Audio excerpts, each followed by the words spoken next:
que je tenais vraiment à faire. Donc j'ai pris un certain temps avant de me dire je vais la faire et aujourd'hui c'est une vidéo qui me tient vraiment à cœur et sur laquelle j'ai vraiment envie d'échanger et j'ai vraiment envie de partager. Donc n'hésitez pas à commenter, n'hésitez pas à m'envoyer des messages suite à cette vidéo, c'est vraiment un sujet qui me tient à cœur. Je vais pas tourner autour du pot 25 000 ans, je vais parler aujourd'hui de la relation que j'ai avec mon corps, la relation que j'ai pu avoir avec mon corps et ma relation avec le poids de manière générale. Donc voilà, j'ai déjà fait, pour ceux qui n'auraient pas le temps de regarder cette vidéo, qui préfèrent simplement lire, un article sur le sujet. Je vous mettrai le lien en barre d'infos en bas. Après, je pense que je vais être quand même plus détaillante dans cette vidéo parce que c'est plus facile pour moi d'en parler de vive voix que de poser forcément des mots dessus. Donc voilà, donc story time, on va commencer par le début. Donc on peut pas dire que j'ai toujours eu une relation compliquée avec mon corps, je pense que c'est pas vrai, mais je pense que c'est arrivé jeune. J'ai fait on peut appeler ça un sport-études danse classique, donc j'ai commencé la danse très jeune, j'avais 3 ans. J'ai intégré à l'entrée au collège une classe dans laquelle en fait le matin j'étais à l'école et l'après-midi j'étais au conservatoire.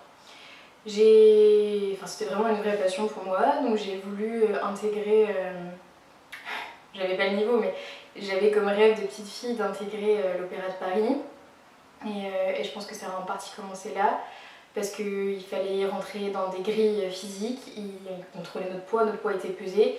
Et à 11 ans, pour la première fois, je me suis dit il va falloir que je perde du poids. Ça s'est très vite estompé parce que ma maman n'était pas du tout à fond là-dedans. Et heureusement, puisqu'elle voulait pas qu'on rentre dans un régime à 11 ans et encore heureux. Et du coup, j'ai oublié cette idée et cette notion de poids a un peu quitté mon esprit pour la durée de la 6e. Après ce qui s'est passé au collège, j'ai continué ce sport-études malgré tout. Et puis du coup, un corps de danseuse classique, donc j'étais ni maigre, enfin j'avais pas de rondeur, mais j'étais pas maigre non plus. J'étais assez filiforme. La seule chose que j'avais, c'est que comme beaucoup d'enfants, parce que j'étais vraiment une enfant, j'avais un ventre gonflé. C'était pas du gras, c'était un petit ventre gonflé, un ventre de bébé. Et on m'a fait la réflexion, et je l'ai entendu plusieurs fois. Et même si à l'époque j'avais peut-être plus d'épaules encore que ce que j'ai aujourd'hui, puisque j'avais répondu à ces gens-là que c'était pas du gras, que j'avais un ventre de bébé, c'était gonflé et c'était normal parce que j'étais jeune, mais malgré tout c'est des réflexions qui restent, c'est des réflexions qui sont blessantes et je pense qui construisent la mauvaise relation qu'on peut avoir avec son corps par la suite, en tout cas que moi j'ai pu avoir, parce que je pense qu'il y a des gens qui se prennent des réflexions mais qui ont malgré tout une confiance en eux qui s'abat pas et je les admire. Donc ça a commencé là.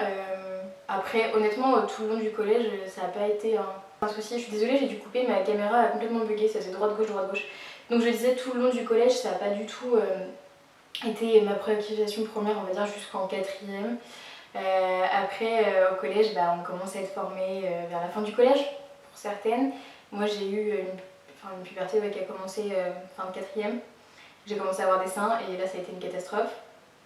Même si je le disais pas, je détestais ça parce qu'une danseuse classique avec des seins, personne n'a vu ça. Donc c'était pas folichon, mais bon, c'était des petits complexes, on va dire. J'ai 2 complexes en fait qui sont nés à cette époque-là. J'ai ma poitrine, qui est restée un complexe très longtemps. Et j'ai je sais pas, j'ai un creux au niveau des jambes et je le détestais déjà en fait et je savais pas ce que c'était mais c'était pas au point de me dire il faut que je perde du poids pour perdre tout ça en fait. J'en étais pas là, c'était juste des choses qui me dérangeaient sur mon corps. Arrive la période du lycée, pas forcément la plus facile du coup en général. Arrive la période du lycée, je continue pendant 6 mois la danse seulement et puis j'arrête du jour au lendemain en fait. Le professeur a changé, j'ai fait le choix d'arrêter complètement. Donc je suis passée de 8 à 12 heures de danse quand il y avait des galas à 2 heures de sport par semaine en EPS au lycée. Donc je vous laisse imaginer la prise de poids conséquente qui a eu lieu derrière. Mais c'est une prise de poids dont je ne me suis pas rendu compte puisqu'en fait elle était sur le long terme, elle était de ma seconde à ma terminale en fait. J'ai continué à avoir la même alimentation que ce que je pouvais faire quand je faisais du sport mais sans faire de sport.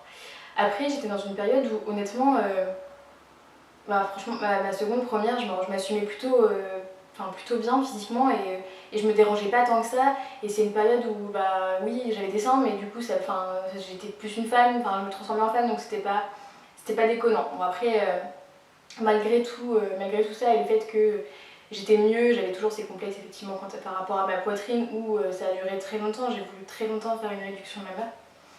Mais ma mère m'a dit laisse passer ton adolescence et je la remercie aujourd'hui parce qu'effectivement j'ai plus du tout le même corps que ce que je pouvais avoir à l'adolescence donc on se rend compte que des fois des opérations chez les ados ça peut être un peu dramatique mais c'est pas le sujet. En tout cas ouais, le lycée se passe plutôt bien jusqu'en fin de première, début terminale. Après je pense que je me rends compte petit à petit que j'ai pris du poids. Pas autant que ce que j'ai pris mais je me rends compte petit à petit et c'est vrai que ça devient très dérangeant de faire du shopping, ça devient très compliqué de trouver un jean, ça se finit souvent en crise de larmes.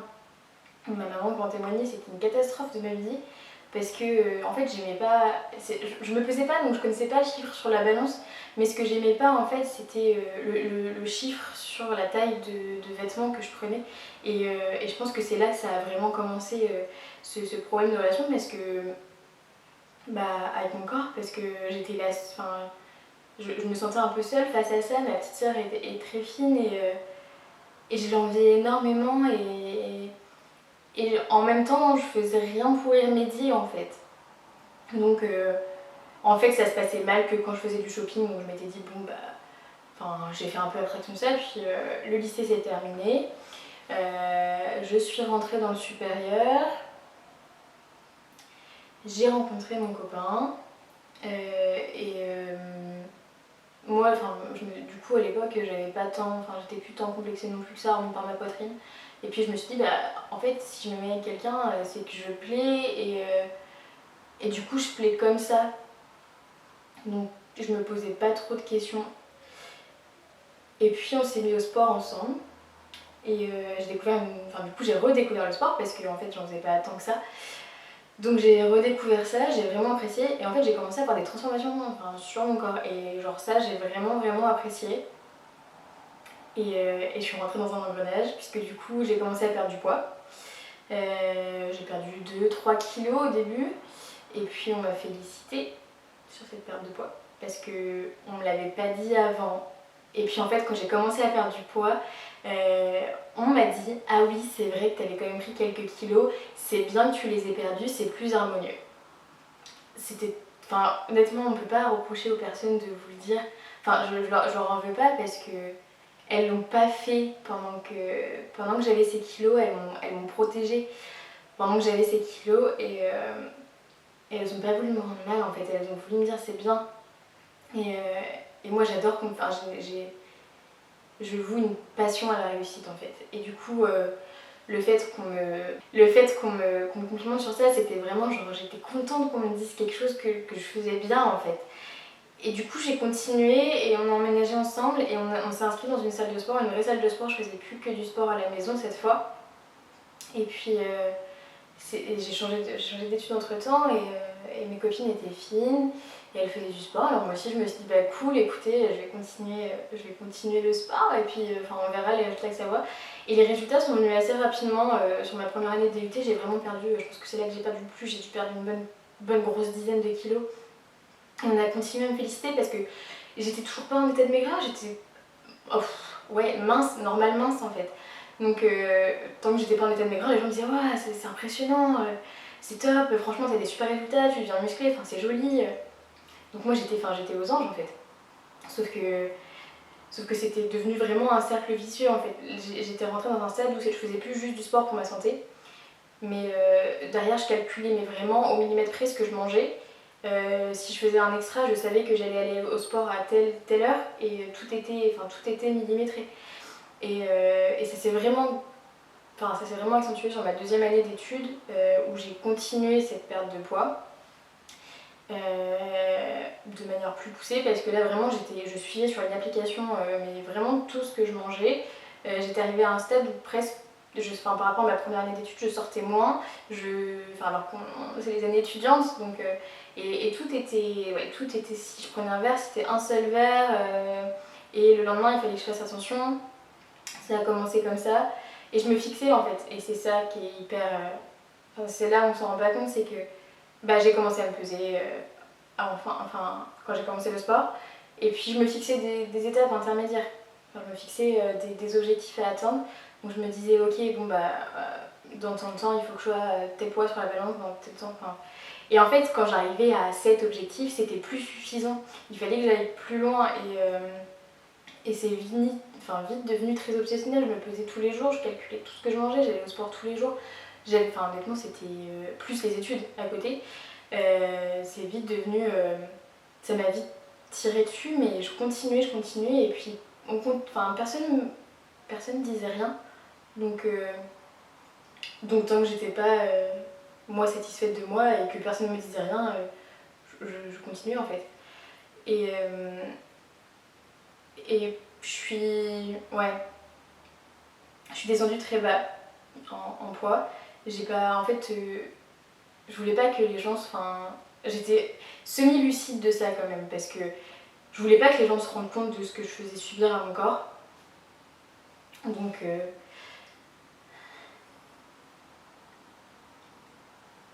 je suis désolée, c'est vraiment dur pour moi d'en parler.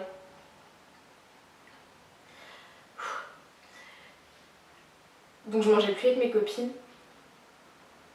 Je disais que je mangeais chez moi et en fait je mangeais dans ma voiture et je mangeais rien. Et quand j'étais avec ma famille, je mangeais et je compensais après avec plus de sport ou moins de nourriture. Et je me disais que si je faisais comme ça, personne ne s'en rendrait compte. Je pense que je pensais, j'étais lucide dans ça, puisque effectivement du coup je mangeais devant les gens quand j'étais obligée de manger avec eux, mais quand j'étais toute seule en fait je mangeais genre soit juste de l'ananas, soit juste du concombre, ou voire rien du tout. J'étais arrivée à un stade où j'arrivais à me priver totalement de nourriture. Et j'ai jamais franchi le cap de me faire vomir, parce que psychologiquement c'était une autre étape aussi en fait de se faire vomir, et j'avoue que j'ai essayé et j'ai pas réussi, et heureusement que j'ai pas réussi, parce que je sais pas jusqu'où je serais allée.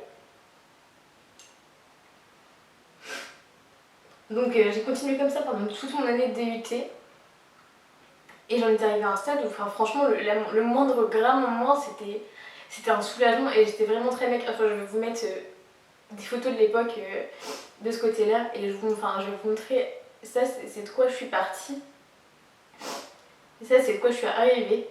Et je calculais mon IMC tous les jours pour pas qu'on me dise que j'étais maigre, et que si on me disait que j'étais trop maigre, je leur disais mais non, je suis en bonne santé, mon IMC il est correct.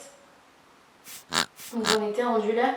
Et en deuxième année, je me suis fait opérer les dents de sagesse, et j'étais arrivée à me dire yes, en fait, je me fais opérer les dents de sagesse, du coup, je vais pas pouvoir manger pendant quasiment une semaine, je vais devoir manger liquide, et effectivement, j'ai perdu presque plus de 2 kilos pendant cette semaine-là. Et j'étais juste contente parce que je m'approchais des 45 kilos à l'époque. Et je sais qu'il y a plein de femmes qui font 45 kilos, mais moi, je vous jure que c'était vraiment pas beau, et c'était la limite pour l'IMC en fait par rapport à ma taille. Mais j'avais qu'un objectif en tête, c'était ça, et c'était vraiment quelque chose qui m'omnibulait en fait. Et je sais pas jusqu'où j'aurais pu aller, et les gens s'en sont rendus compte à ce stade-là. Mais les amis de mon copain disaient que je me cachais derrière un lampadaire tellement j'avais perdu de poids, et ma famille a commencé à voir que, ça se voit très vite sur le haut du corps, mais plus lentement sur le bas du corps, et a commencé à voir que j'avais quand même un sérieux trou entre les jambes. Et du coup on m'a dit qu'il fallait peut-être que c'était bon, c'était bien maintenant qu'il fallait que ça cesse, mais ça rentrait par une oreille, ça ressortait par l'autre, parce que moi j'étais jamais satisfaite. Et même si j'ai pu poster des centaines de photos de moi sur les réseaux sociaux à cette époque-là, où on voyait mes abdos, où on voyait que j'étais très mince, mais en fait je renvoyais l'image de quelqu'un qui était très fier de sa minceur. Mais quand je me voyais dans le miroir, c'était pas du tout ça. Genre je me disais ouais, il y a encore ça, et pourquoi ça part pas. Et je voyais que ça, vraiment je voyais que ça. Et puis bon, l'année c'est fini, j'ai dû reprendre quand même 1,5 kg, 2 kg je pense, après la fin de l'année, après mon opération quand même. Et puis l'été est revenu, donc on a continué, enfin on a déménagé, j'ai fini les cours en mai, on a déménagé en juin sur Nantes pour continuer les études, donc ça a été très rapide. Et en arrivant sur Nantes, on n'a pas retrouvé de. Enfin, on a trouvé une salle de sport, mais je me suis pas remis au sport aussitôt parce que je venais de prendre mon alternance, je prenais mes marques. Et je pense que c'est ce qui m'a sauvée, c'est que on a commencé à se faire un petit réseau sur Nantes, on a commencé à un peu découvrir les environs et du coup on a remangé à l'extérieur. Et j'ai commencé à me réalimenter et j'ai repris 5 kilos, j'ai repassé la barre des 50 kilos. Donc c'était mieux, là on m'a dit que c'était mieux, effectivement. Et puis j'étais vraiment dans une meilleure humeur que ce que j'avais pu être. Donc je reprenais le dessus, mais tout en me disant que moi il fallait que je reperde 6 kilos que j'avais pris en fait. Et puis arrive le mois d'octobre-novembre où on s'inscrit au CrossFit, donc je reprends vraiment le sport fort et du coup je demande au coach qui est sur place si il a des programmes alimentaires ou des programmes de suivi qui font que je pourrais perdre du poids en fait. Et je me rends compte que le CrossFit c'est pas ça, que c'est pas basé sur une perte de poids. Et puis il me dit en rigolant, mais tu veux perdre quoi? Tu veux perdre un os. Et du coup je comprends que le CrossFit c'est pas que le physique et je commence à y prendre vraiment goût. Je reprends 4 kilos avec le CrossFit et j'arrive à mon poids de maintien qui est 54 kilos. Mais j'ai un nouvel objectif, du coup c'est d'être le plus sec possible à 54 kilos. Honnêtement après, je me privais plus comme j'ai pu me priver parce qu'on s'est fait beaucoup d'amis au CrossFit et on sortait plus et je voulais pas me priver de tout ça. Donc j'étais vraiment dans un meilleur mood, même si j'avais toujours une relation avec mon corps qui était hyper compliquée. Donc voilà, donc j'ai repris du poids, j'ai vraiment voué une passion au CrossFit et je me suis dit mais allez vas-y, t'as toujours aimé, enfin ça fait plusieurs années que vous faites du sport, t'aimes ça, je me lance en tant que coach. Enfin je me lance et j'apprends à être coach et je fais ce BPGEPS pour devenir coach. Et puis du coup je m'inscris pour faire ce BPGEPS. Et arrive à nouveau cette question du poids, question que je m'étais pas posée depuis des mois. Et en fait, il faut faire des barres à 30% de ton poids de corps, genre 20 squats à X% de ton poids de corps. Et du coup, je me suis dit, ah, mais si je perds du poids, mes barres seront plus légères. Donc, je ferai plus facilement 20 squats. Donc, j'ai voulu perdre du poids pour revenir à 54 kg parce que j'étais montée à 56, quelque chose comme ça. Et je suis rentrée à nouveau là-dedans, mais de manière plus contrôlée parce que j'étais suivie, enfin pas suivie médicalement, mais j'étais mieux entourée par le passé que j'avais eu. Je pense que les gens faisaient plus attention. Et puis il y avait une notion de performance derrière que j'avais pas forcément en fitness, où si je perdais trop de poids, en fait je perdais énormément en efficacité sur certaines barres d'haltéro, etc. Donc j'avais moins cette idée de vouloir descendre très très bas. Donc on en est arrivé là, j'ai loupé l'entrée dans ce diplôme et j'ai changé complètement de voie, donc je suis arrivée J'ai commencé à travailler à l'aéroport en 2-8. C'était une catastrophe pour mon poids parce que j'ai pris de 13, voire 14 bons kilos. Et je l'ai pas vu, à nouveau comme en terminale, je l'ai pas vu, je m'en suis rendu compte à la fin en fait, en regardant sur les photos en disant ah. Et je m'en suis rendu compte un an après avoir quitté l'aéroport. Enfin bref, du coup j'ai pris beaucoup de poids et je ne m'assumais plus du tout. Plus du tout. C'était une catastrophe.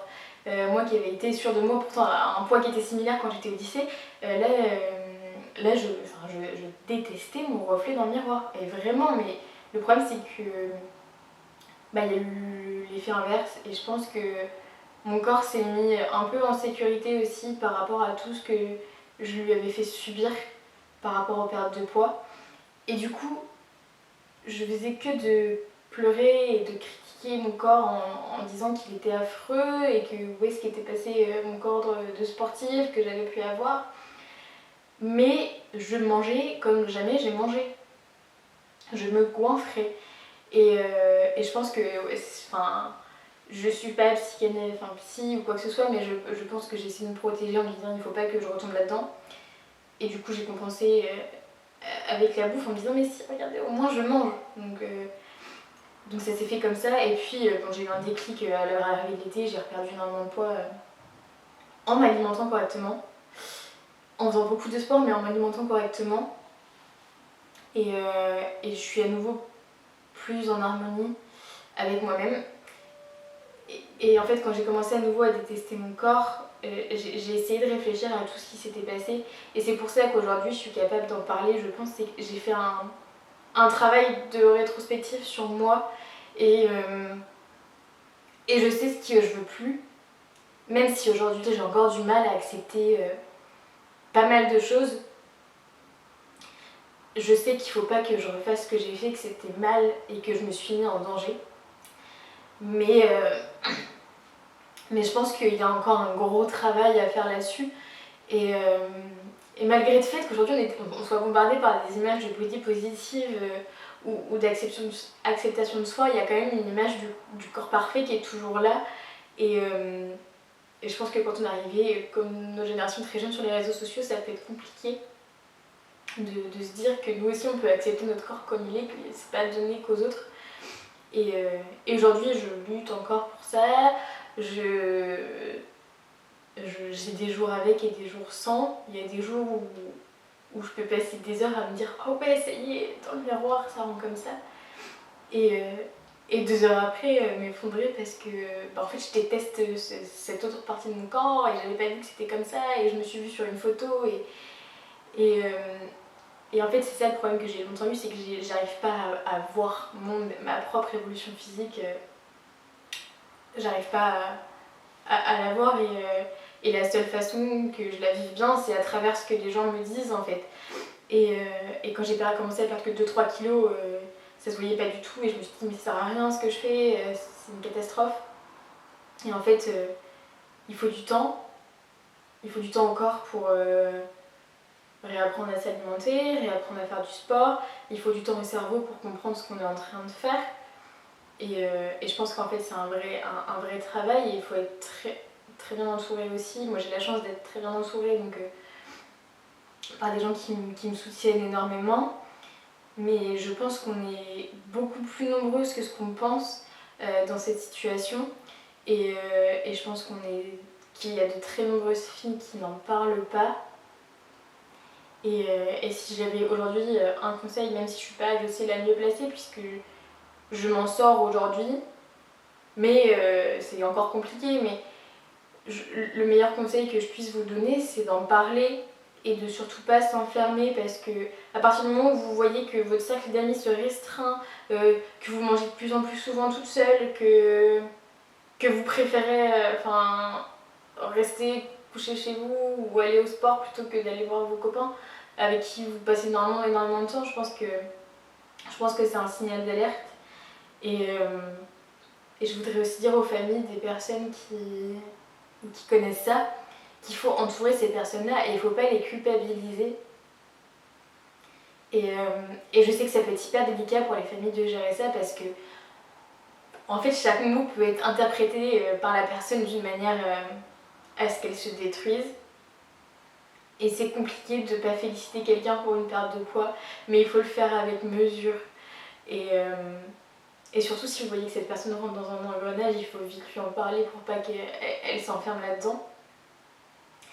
Et voilà, et c'est tout ce que... Enfin, c'est mon histoire avec mon poids.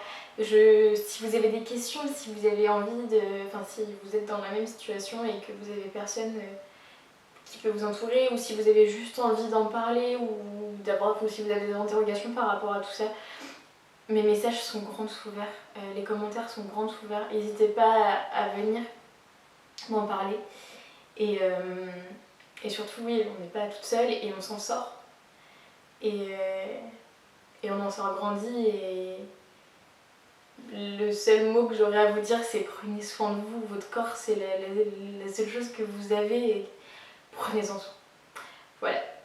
Sur ce, je finis cette vidéo quand même sur une touche un peu positive. C'est qu'aujourd'hui, je fais du sport, je m'épanouis, je vais mieux. Et je pense qu'on peut tous s'en sortir. Voilà. Je vous fais de gros bisous. Ciao, ciao. À bientôt pour une prochaine vidéo.